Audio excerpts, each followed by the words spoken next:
raindrop reflecting on the water as the sun shuts her eyes. Don't know what you'll uncover. Watch the tide roll in with the moonlight. Everything is silent on this Louisiana night. You are listening to Missing Magnolias. Scarlett and Michelle here. We are here to discuss the case of Ariel Sellers, a 6-year-old Hawaiian girl who is believed was murdered and tortured by her adopted parents. Recently, through court documents, we have learned that she was kept in a dog cage with duct tape on her mouth and nose, and that she was being starved. Ariel has not been located. These adopted parents are being held without bond. Police believe that Ariel was murdered sometime in August. However, she was reported missing by these adopted parents on September 13th. New information led to an arrest. This has been earth-shattering for Ariel's biological parents as well as the Oahu community. Here with us today, we have an everyday citizen who is known as Sleuth Mom and who has been really garnering awareness around Ariel's case. So welcome, Sleuth Mom. Hi, guys. Thank you so much for having me. Thank you for being here. First off, tell us a little bit about you and how you got involved in this case. I originally heard about Ariel Sellers, is what I'm going to refer to her as. Newspapers are going to say Isabella Kalua. However, that is her adoptive name. And I don't feel like she should have that name. If I say Ariel, that's who I'm talking about. I originally heard about her case on our local radio station. Our church ministry runs a radio station for just our local community, and we have a missionary in Hawaii. During his closing prayers, he had mentioned, please pray for the missing girl. I immediately, being a true crime sleuth, looked her up to see what was going on. Her Facebook group had less than 40 individuals in it. There was only a couple news clippings, just very brief articles about her. There was no real attention getting shown onto her case, and they had just halted searches. This was September 21st, where I first heard about her. What about this case inspired you to start this momentum that you've gained? I think for me, with my YouTube channel, my goal was to bring to light the cases that nobody really pays attention to. There's all of these children and missing people in the background. They don't get the media attention. They don't get social media attention. And most cases just get, here's their flyer. And then nobody asks any more questions. They just put the little prayer hands up, go praying that you find them. And then that's it. You don't ever hear about it again. So I made my YouTube channel because I really wanted the cases in the background. At least let's make a video about them. Let's put their names out there. Let there be content so that if people are searching or looking for information about them, that there's at least something that they can pull up. So Ariel was reported missing. It didn't feel right to me. Foster kids especially get very, very little attention because there's the whole social media policy. There's very little pictures of them, very little information. Foster kids as a whole get ignored by local media. So I just wanted to make sure that her case was getting coverage. About 2 videos in, her biological family started reaching out to me because they were thrilled that somebody was taking the time to notice that their Ohana was missing. That's how we got to where we are.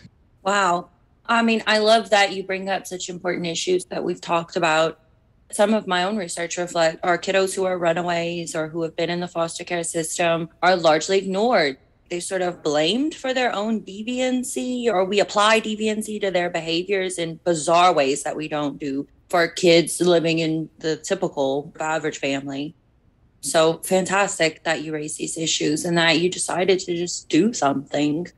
When we talk to families, we hear about how important it is for them to feel like people still care, because they largely feel ignored by the justice system and by the general public, especially when they see those high-profile, typically white women who go missing. Those cases getting so much attention in direct contrast to these individuals that we're talking about today. So thanks for contextualizing that for us. How was it to have the biological family reach out to you? I would assume that that was something you were not necessarily prepared for. I really wasn't. And I was hoping they would because, like I said, the details just weren't there. There was details about the search, but not so much about her life, the type of child she was, more pictures. We have gained so many pictures of her because of them coming and just speaking on her behalf. I have really worked with them to share the details that they want made public. I don't want to take this opportunity to bash their background or bring a media circus onto why or what happened 4 or 5 years ago before she ended up in care, but to highlight the good moments of her childhood and to really show who she is as a person so that people can connect with her on an emotional level. We want to start Ariel's Law and make sure that things change for her. And this is all stuff that the biological family were working together. We've gotten connections with senators and everybody else now so that we can continue to push this and highlight this in the directions that we need it to go to make a real change. A lot of the information that has come to light is because of the pressure that this family is putting on the community and putting on the police department, putting on the media, everything so that they can keep this in the light. Wow. And I think if we could backpedal a minute and maybe you could explain a little bit more about Ariel's Law and what that would do. But this case, it's so surprising that it hasn't gained more national attention. It's such a horrible case of child abuse. And what's really striking is how that, I don't know if it's even fair to say, but there were instances of possible abuse that the public was able to zero in on. There were videos of maybe not child neglect, but maybe something that would have warranted better parenting. But I have read that's come out that there were 3 instances of possible abuse that didn't really lead to the Honolulu Police Department. I guess a disconnect between Child Protective Services and the Honolulu Police Department. Can you talk a little bit about Ariel's Law and just about how this case can kind of shine light on having a better earlier intervention? Yeah, absolutely. So Ariel was removed from her biological mother's home because of drug addiction. Instead of working with her to get her into a rehab program and different things like that, they put her into this foster home. Whenever they put her into the foster home, her mother was still getting visitation. And during her visit, she was noticing that Ariel constantly had bruises. She was always complaining that she was hungry. And it was just a constant battle with her caseworkers, like telling them over and over again, my daughter is being hurt. What is going on? The more that she pushed for them to look into this, they started to lessen visitation and eventually stripped her of her parental rights. During this time that we've been looking into this case, I also have had a preschool teacher come to me and let me know that she had also reported abuse multiple times to CWS workers before Ariel was pulled out of preschool. It's been documented multiple times, the things that were happening to her. And then recently in the news media, we found out that somebody outside of those 2 individuals had also seen Lehua punching, kicking, and starving Ariel over a 6-week period. And they called HPD, and HPD closed the case within 24 hours. They never even looked into it. They passed it on to caseworkers and shut the books. And so what we want is to make sure that, number one, cases are being completely investigated. It should never be closed in a 24-hour period like that. With Ariel's Law, part of what we want to focus on too is the background checks. Isaac Kalua, who is allegedly involved in this murder of her, actually has felony backgrounds. He has terroristic threats and felony assaults. So whenever you look at that, we're looking at a child who was beaten and starved to death, and we put her into a home that was supposed to be better for her, but he has assaults in his background. And we're finding out now that Lehua was primarily the abuser, but he was also involved. And so it's like, if we would have never put her in this home that had this in their background to begin with, she could still be here and still be safe. So we want to push to change laws to make sure that stuff like this does not slip through the cracks. There's no reason that a background check wouldn't have showed that he had felonies in his background. We need to make sure that these children are going to safe homes if they're going to be removed from their family. So Ariel's Law, we want to make it about sterner background checks and more investigation into family to see who could take the child in the situation where they are removed. For example, her grandmother was never even reached out to whenever she went into foster care. And that's Grandma Julie, who is fighting for custody now. She went through a long list of relatives that had never even been contacted before getting put into this violent offender's home. When you say custody, there's still other siblings that are in custody of these adopted parents, or do we know their whereabouts at this time? She has an older sister and 2 younger siblings that were also in the home with her. They are all currently in separate homes. They are not being housed together. Right now, there is a custody battle ongoing to see where these children are going to end up. That's something that we are trying to help advocate and push for so that they can go to their biological family rather than get put into a home with another stranger potentially. For me, it just reminds us of how little we support our child welfare system in our society. It seems to be over and over and over again, we're hearing about really big signs of abuse being ignored. Whenever you look at CPS's system, I really feel like the workers themselves should have to undergo counseling. This has to take a toll on your emotional state. Maybe if we did something like that, we wouldn't see so many good workers leave the field. Family first laws were passed in 2018, but most states do not have them enacted. Hawaii is one of those states where it is considered a failed legislation. So they're still using the outdated laws, the outdated system. And instead of providing help to these parents so that they can get on their feet and get established and keep their children if it's not an abusive situation. I want to stress she was never physically abused in her home. Her mother did have a drug habit, but she had never been hurt. She was always fed. She was always cared for. You look at a situation where her mom potentially could have went to a rehabilitation program. They have them where you can take your children. You can be under supervised care. Your children would be cared for and you can go to rehab. And she could have kept her children with her. But this is something that Hawaii doesn't even offer. With a case like this, it seemed like there were so many opportunities to intervene. How many people in retrospect now say, I wish I had said something. I noticed something was off, but I didn't say anything. Has anyone come forward, or have you gotten the sense of that people have also maybe a guilt of not saying anything? Yeah, so there was actually a person who came to me and she said, Sleuth Mom, I seen the abuse. I seen her with bruises. I noticed that she was always hungry, but I just brushed it off because these parents were church-going parents and they were so well known in their community that whenever they told this person that she had an eating disorder and that she had been abused in her prior home, that they took her word for it. So they said that she was self-inflicting injuries on herself, that she was in counseling, and that her eating disorder was causing malnourishment and causing her to bruise easy. This is the combination of things that they had told this individual that was rather close to them.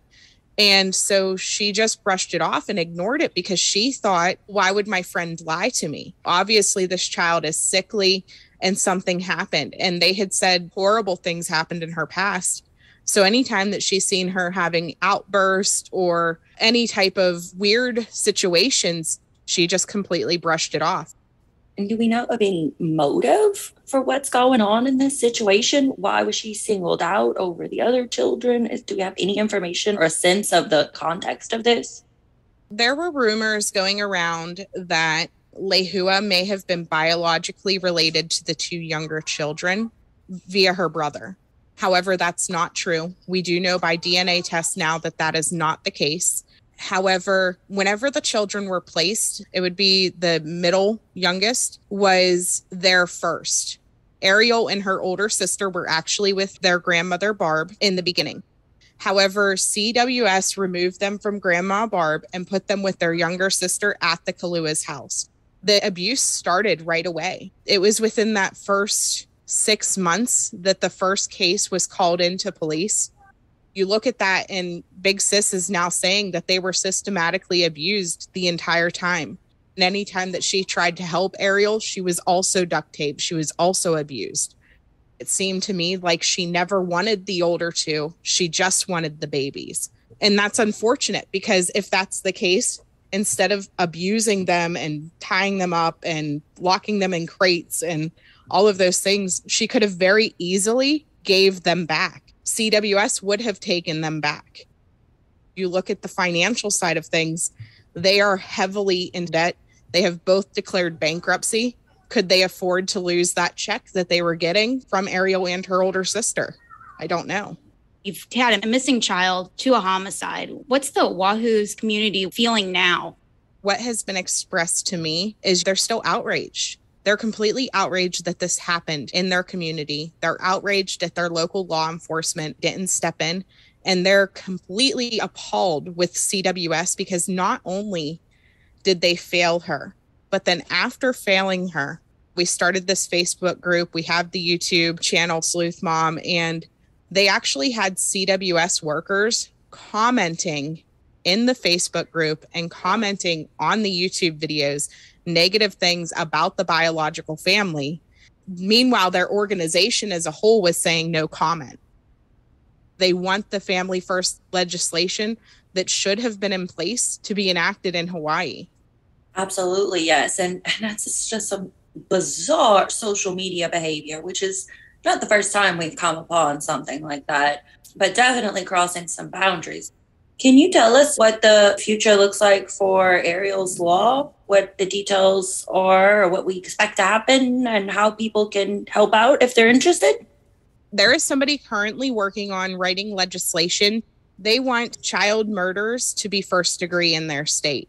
Currently, right now, they are only looking at second degree charges. So that is something that they are in the process of writing with one of the senators, is to get this to be a bill that they can get passed, making child murders first degree, which that legislation exists in a lot of states already. And then the other part is they are working on a law about CWS and their background checks. Like I said, she went into a house where there was known felons. Is there any misconceptions you'd like to correct about this case? Honestly, not really. The things that have been put out have been pretty clear about what happened. I guess the only thing would be to say she was not abused in her biological family's home. And that is something that the adoptive family consistently tried to put out, to say, no, this happened, because that's what they had been told by these monsters who were harming her.